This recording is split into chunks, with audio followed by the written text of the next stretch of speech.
Shalom, bon matin tout le monde, bon réveil. Que le Seigneur ce matin vous bénisse, vous garde, vous protège pendant que vous allez vaquer à vos occupations. Et si aujourd'hui c'est votre anniversaire, nous voulons vous souhaiter joyeux anniversaire. Soyez bénis, soyez contents, soyez heureux, soyez conscients. Et si vous êtes seul, sachez que vous n'êtes pas vraiment seul puisque Yeshua dans sa parole nous a fait cette promesse en disant « Je suis avec vous tous les jours jusqu'à la fin du monde ». Donc il est là avec nous. Il est toujours là avec nous selon sa promesse, selon sa parole. Il est là avec tous les siens. Il est là dans toutes les circonstances de notre vie. Il est là. La question qu'il faudrait se poser maintenant, c'est à quel point en sommes-nous conscients de cette présence? Voilà qui fera toute la différence. Et ce matin, j'aurai une question pour vous. Et ma question est celle-ci.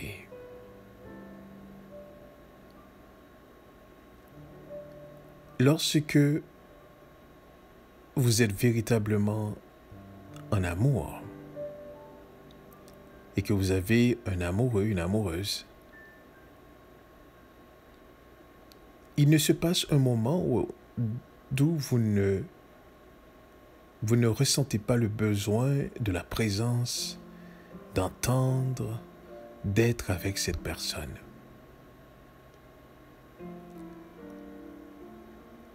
Vous n'avez jamais assez de la présence de l'autre lorsque vous l'aimez. Je parle des gens qui s'aiment. Je ne parle pas des gens qui ont un coup de foudre. Je ne parle pas vraiment là de cette manière d'aimer du monde. Je parle véritablement de cette progression dans l'amour que deux personnes dans la voie du Seigneur éprouvent. Parce que bien souvent, nos couples d'aujourd'hui s'aiment à la manière du monde. C'est pour ça aussi ils finissent à la manière du monde. Mais ici, je parle de deux personnes qui s'aiment à la manière de Dieu. Deux personnes qui craignent Dieu. Deux personnes qui marchent dans la voie de l'obéissance. Deux personnes d'où leur couple est béni parce que leur rencontre est divinement faite. Donc, ce sont des personnes comme ça que je parle. Je ne parle pas de n'importe qui. Dans des couples comme ça, bien souvent, il y a ce besoin de se satisfaire de la présence de l'autre. On apprécie la présence de l'autre. On ne peut rester sans sa présence. Un temps soit peu, l'autre s'éloigne. Eh bien, comme aujourd'hui, nous avons des moyens technologiques de pouvoir interchanger, donc ce sont des petits messages de texte, ce sont des emails, c'est un coup de fil. Mais il y a une manifestation, une vraie, qui manifeste quelque part cet amour qui grandit dans le cœur, étant donné véritablement l'amour véritable qui provient de Dieu dans les vies conjugales, eh bien, c'est un amour progressif, c'est-à-dire un amour qui grandit de plus en plus. Un amour dont le temps n'a pas raison. Le temps ne peut pas l'écraser. Le temps ne peut pas l'éliminer. Le temps ne peut pas le refroidir. C'est un amour qui grandit contre le temps.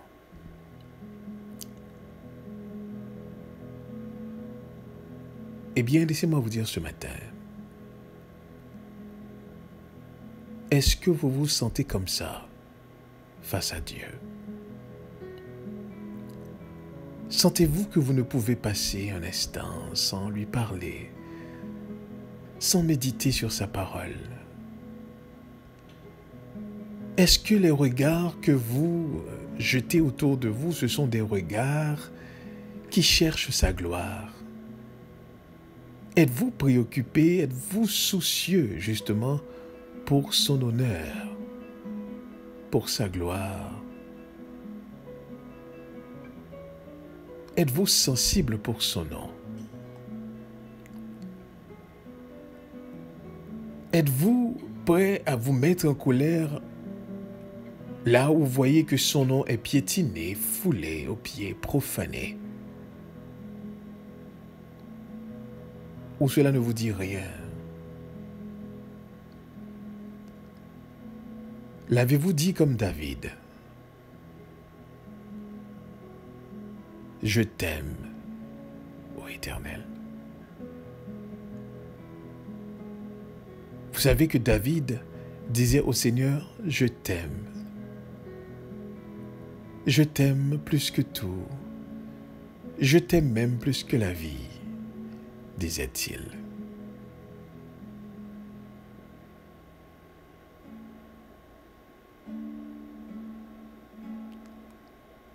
Les véritables personnes qui aiment Dieu ne pourraient passer un instant sans exprimer dans leur émotion, écoutez bien ceci, dans leur être, dans leur âme, dans leur force, dans leur cœur, cet amour éprouvé et qui grandit de plus en plus pour Dieu.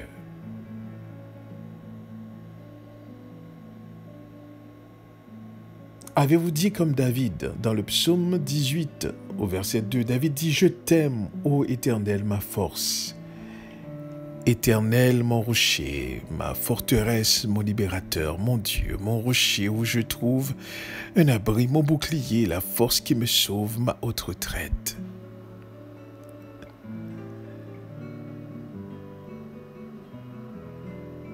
J'ai toute l'impression qu'ici David est en train de,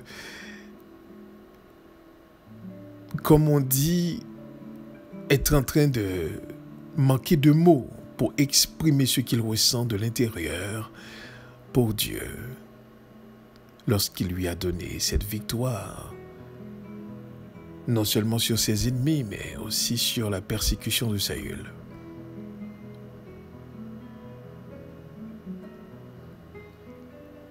Combien de fois avez-vous dit au Seigneur, je t'aime, Seigneur, je t'aime, tu es extraordinaire, je t'aime.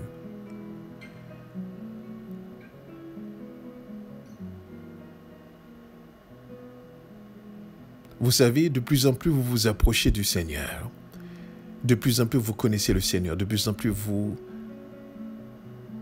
yeux s'ouvrent sur l'hypocrisie des gens autour de vous. Et vous commencez à avoir du dédain pour l'hypocrisie. Et quand les gens s'y accrochent à leur hypocrisie et professent d'aimer Dieu, vous avez cette impression de ne rien comprendre.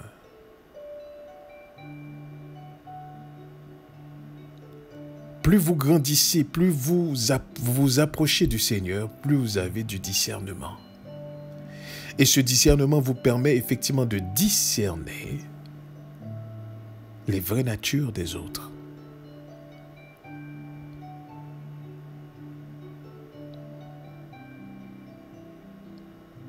Et les gens s'imaginent un peu comme si Dieu était comme eux. À la manière de nos ancêtres qui disaient à Dieu, lorsque Dieu disait, vous ne m'honorez pas, vous m'avez trompé. Ils disent, mais en quoi nous t'avons trompé? Comme si on pouvait se cacher devant Dieu.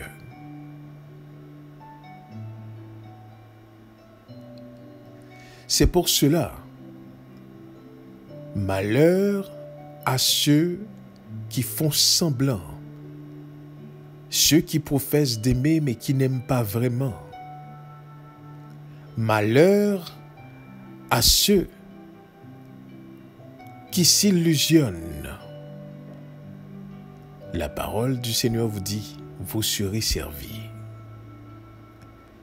Car au moment de vos détresses, vous ferez appel à lui, il ne vous écoutera pas. Vous l'aurez supplié, il ne vous répondra pas. Vous aurez beau à demander pardon, il ne vous écoutera pas. Parce que ce que vous devez savoir, la religion nous a fait saisir, nous a fait comprendre que Dieu c'est un bonbon de pardon.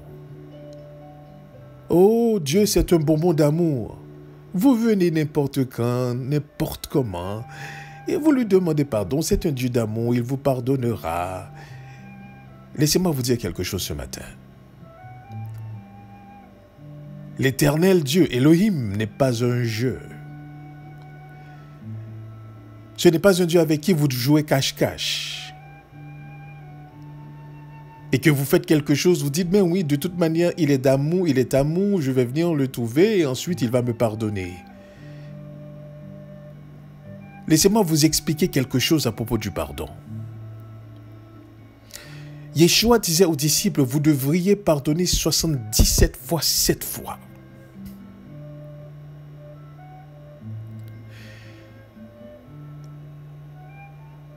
Mais le véritable pardon qui se manifeste, et ça à l'infini, écoutez bien ceci, c'est un pardon demandé accompagné de repentance. Je répète, un pardon demandé accompagné de repentance.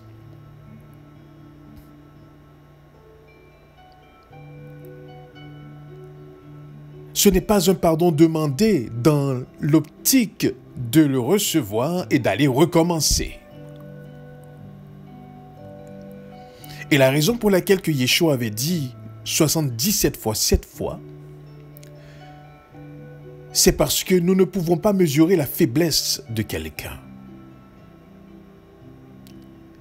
Il y a des personnes qui tombent et qui sont sincères, qui tombent plusieurs fois, mais plusieurs fois qui demandent pardon dans leur sincérité.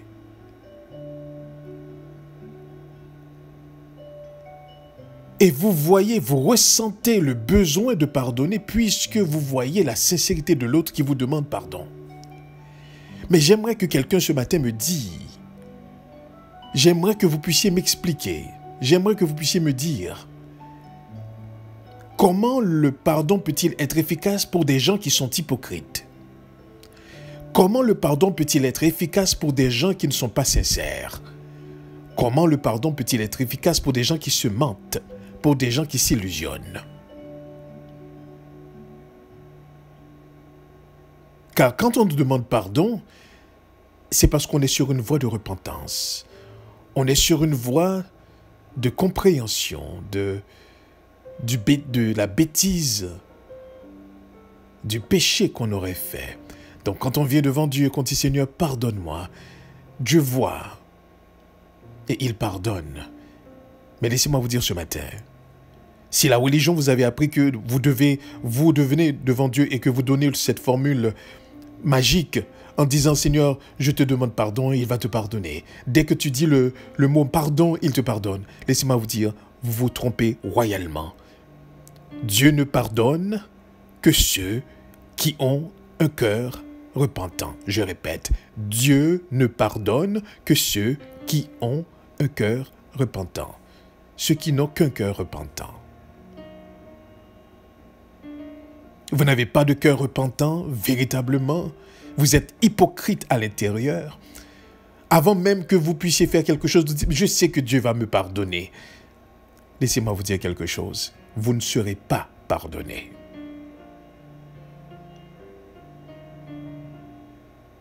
Car le pardon n'est réservé qu'à ceux qui ont un cœur repentant. Il ne suffit pas simplement de demander pardon. Il faut avoir un cœur repentant. Parce que si vous n'avez pas de cœur repentant, vous ne pouvez pas être pardonné. Vous avez beau demander pardon matin, midi et soir, vous ne le serez pas. Vous êtes des personnes vivant dans l'iniquité continue. Même quand vous croyez obtenir le pardon de Dieu, vous n'êtes pas pardonné. Car Dieu ne pardonne que des cœurs qui se repentent. Des cœurs qui se repentent.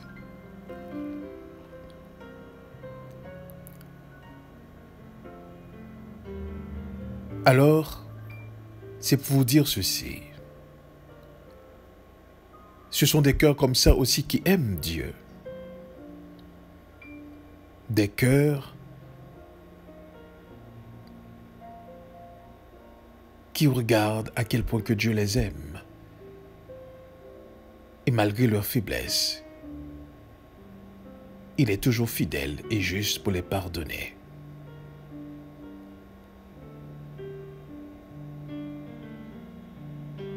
Malheureusement, il y a beaucoup de personnes aussi qui en profitent de cet amour et qui croient pouvoir s'en abuser. Mais vous ne vous abusez pas de l'amour de Dieu. Et s'il y a des sœurs, il y a des frères à qui vous faites mal et qui vous pardonnent, laissez-moi vous dire quelque chose.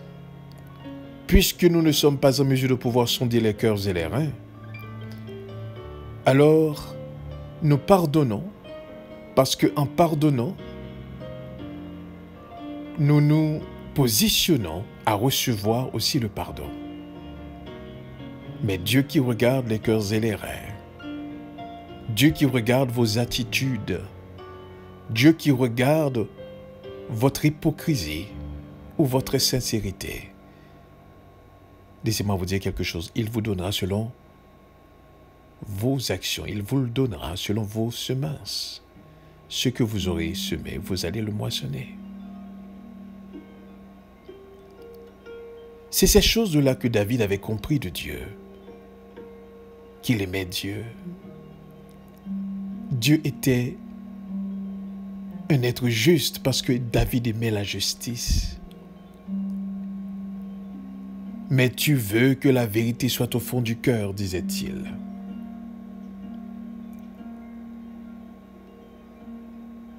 David avait compris le caractère de Dieu.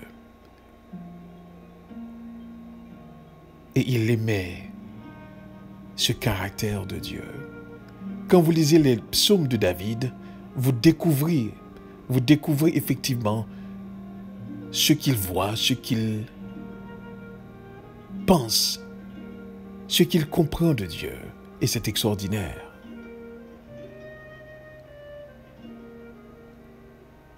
Je t'aime, ô Éternel, ma force, Éternel, mon rocher, ma forteresse, mon libérateur, mon Dieu, mon rocher où je trouve un abri, mon bouclier, la force qui me sauve, ma haute retraite.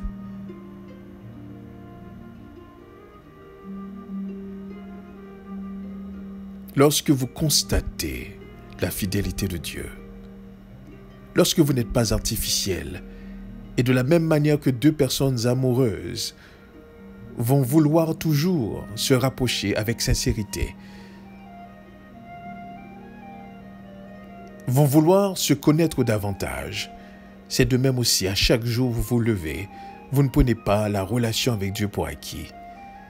On ne vous force pas pour le servir, on ne vous force pas pour le connaître, vous le connaissez naturellement. Vous avez ce besoin de vous approcher de lui. Et ce n'est pas lorsque vous avez un besoin quelconque, ce n'est pas lorsqu'il arrive quelque chose, ce n'est pas lorsque vous avez besoin d'une délivrance. Non, vous avez ce besoin quotidien parce qu'il est, votre amour est aussi. Et votre amour grandit de plus en plus pour lui. Vous avez cette soif, ce besoin de le connaître davantage et de lui dire, comme ce matin, David le dit, « Je t'aime, ô Éternel. » Si vous n'avez pas ce besoin quotidien qui grandit de plus en plus à chaque jour dans votre vie, ce besoin d'aimer Dieu de plus en plus de manière intense, vous n'avez pas encore connu cette relation. Ce Dieu que vous connaissez, c'est un Dieu dans la religion. Le Dieu fabriqué, le Dieu humain, mais ce n'est pas le divin. Parce que le Dieu divin, il y a ce besoin qui grandit de plus en plus en vous-même, de le connaître, de l'aimer, de le chercher, de méditer, d'observer, d'analyser, vous questionner, toujours dans le but de vous approcher davantage.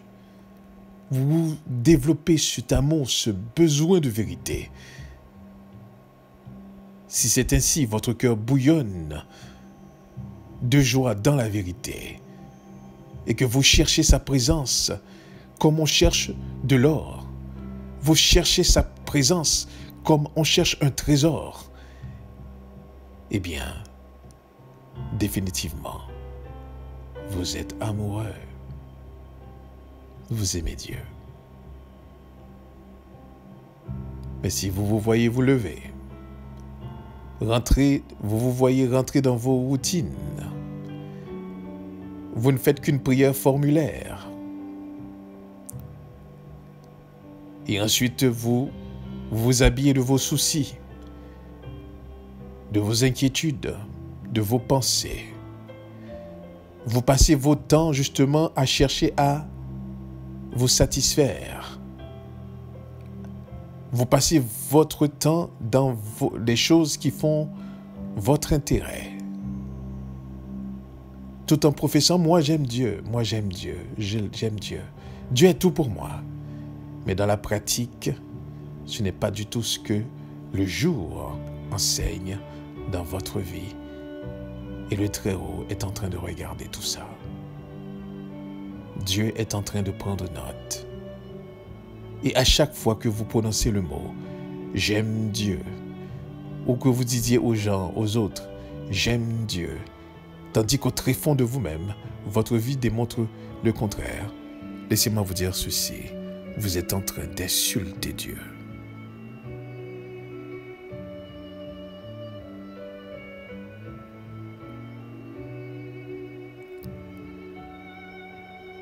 J'aimerais que ce matin vous puissiez comprendre une chose.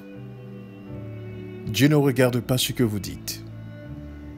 Il ne regarde pas ce que vous faites. Il regarde l'état de votre cœur. Si vous l'aimez véritablement, comme David, vous changez. Vous tombez, vous vous relevez pour lui-même. Vous passez le jour et vous avez pensé pour lui-même. Si vous l'aimez, vous le ressemblez, vous lui ressemblez de plus en plus.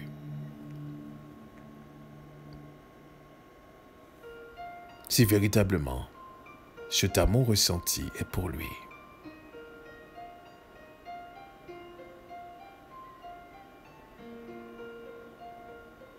Nous arrivons dans un temps où est-ce que nous devrions véritablement soit qu'on est vrai à 100% ou qu'on soit faux à 100%. Mais il ne peut pas y avoir d'être vrai à 99,9% comme on l'avait déjà dit. Et vous avez un petit 1%, un 0,01% qui traîne quelque part. Laissez-moi vous dire quelque chose. C'est le petit 0,1% qui est le centre de votre intérêt. Et j'aimerais que vous puissiez comprendre ça ce matin. Si la religion vous faisait comprendre, écoutez, puisque vous avez donné 80% de votre temps à Dieu, le 20%, c'est pas si grave. Il faut vivre aussi, n'est-ce pas? Eh bien, laissez-moi vous dire ce matin, Dieu est un Dieu exclusif.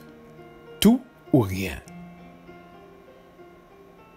Donc, vous l'aimez à 99,9%, il y a un 0,01%, eh bien, c'est là véritablement est votre intérêt. Lorsque Yeshua disait, là où est votre trésor, là aussi sera votre cœur, eh bien, sachez que justement, votre cœur se trouve dans le 0,01%. Parce qu'il faudrait vous poser la question, pourquoi dois-je donner cette quantité et cette autre quantité, je le retiens? Vous savez, c'est pour ça que Ananias et Saphira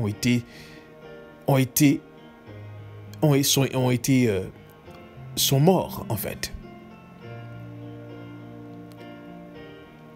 Ils sont morts parce qu'il y a quelque chose de divin, quelque chose de divin qui est en train de se faire. Ils ont voulu y participer, mais à leur manière. Personne ne leur a demandé de vendre leur propriété pour apporter de l'argent, justement pour contribuer dans la communauté. Ils ont décidé de par leur propre gré de le faire, mais fais-le promptement, fais-le correctement. Ils ont dit non. L'argent est trop pour qu'on puisse donner justement à la communauté. On va donner une partie, on va garder une partie.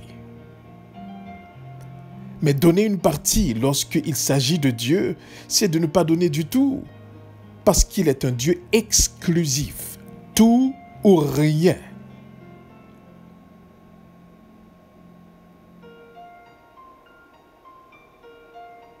Et ils sont morts. Parce qu'ils n'ont pas compris avec qui ils étaient en train d'avoir affaire. Au moment de leur mensonge, ils sont tombés morts.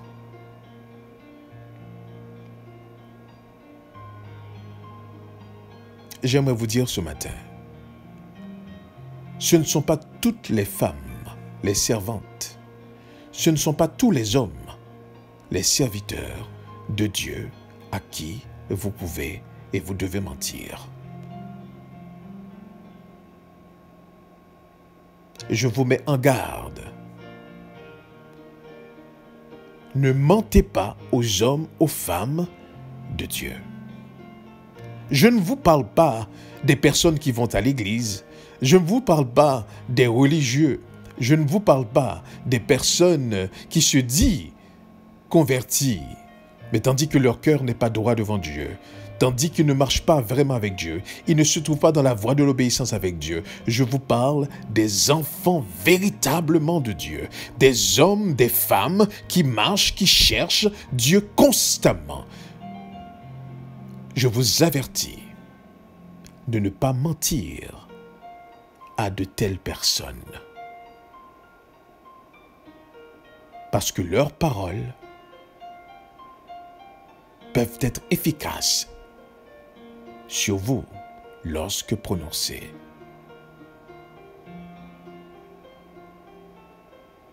N'approchez pas des enfants de Dieu dans l'hypocrisie. N'approchez pas de ceux-là qui ont l'esprit de Dieu par manque de sincérité. Parce que laissez-moi vous dire quelque chose. Leur cœur, le cœur développé dans ces personnes, c'est le cœur de Dieu. De la même manière que Dieu ne peut tolérer le mensonge, leur esprit non plus ne peut tolérer le mensonge. De la même manière, Dieu peut regarder à l'intérieur de vous-même.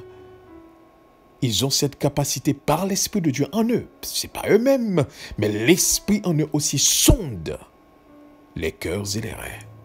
Toujours, c'est le même Esprit. Et il les révèle votre état.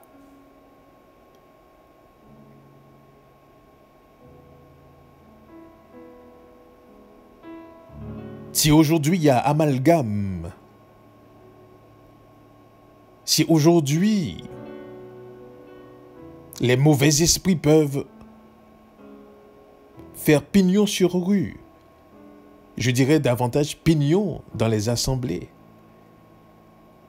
vous ne pouvez faire aucune différence. Nous atteignons la manifestation de l'ivraie et du blé, mais néanmoins, les hommes et les femmes de Dieu reconnaissent ceux qui ont l'Esprit de Dieu et ceux qui ne l'ont pas. Parce qu'on dit, on ne reconnaît l'arbre que par ses fruits.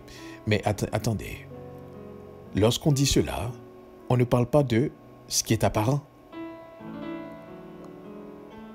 Parce que bien souvent, ce qui arrive, nous prenons pour acquis ce qui est apparent. Le fruit de l'arbre, avant toute chose, c'est le fruit de l'esprit.